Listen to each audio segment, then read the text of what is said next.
दो सिर वाला पक्षी। पंचतंत्र की कहानी बहुत समय पहले की बात है। हिमालय के घने जंगलों में एक विशाल झील के पास एक अनोखा पक्षी रहता था। उसका नाम था भारुंड। भारुंड कोई साधारण पक्षी नहीं था।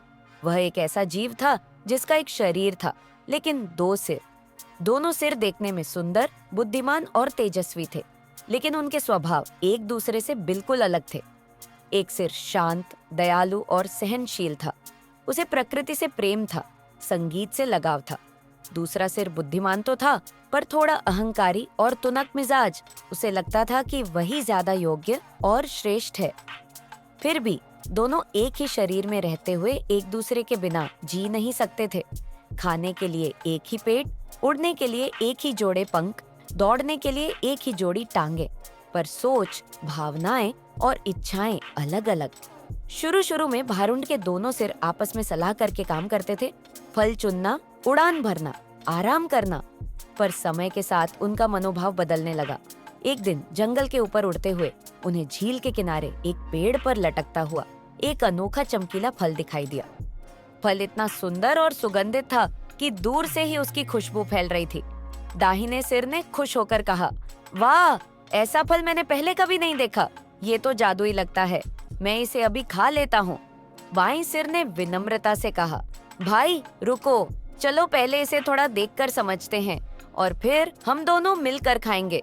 पर दाहिना सिर अड़ गया, मैंने इसे पहले देखा है और मैं ही इसे खाऊंगा।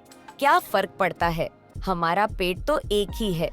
और बिना कुछ बोले उसने पूरा फल खा लिया। बाएं सिर को बहुत दुख हुआ।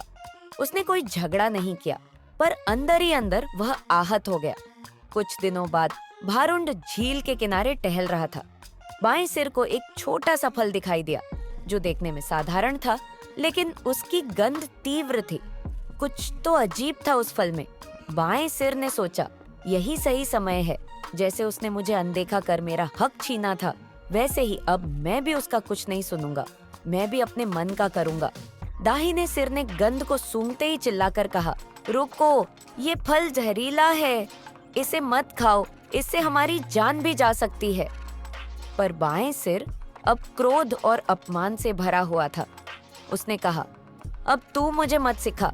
जब तूने उस दिन मेरी बात नहीं मानी, तो अब मैं भी नहीं मानूंगा। और उसने वह जहरीला फल खा लिया।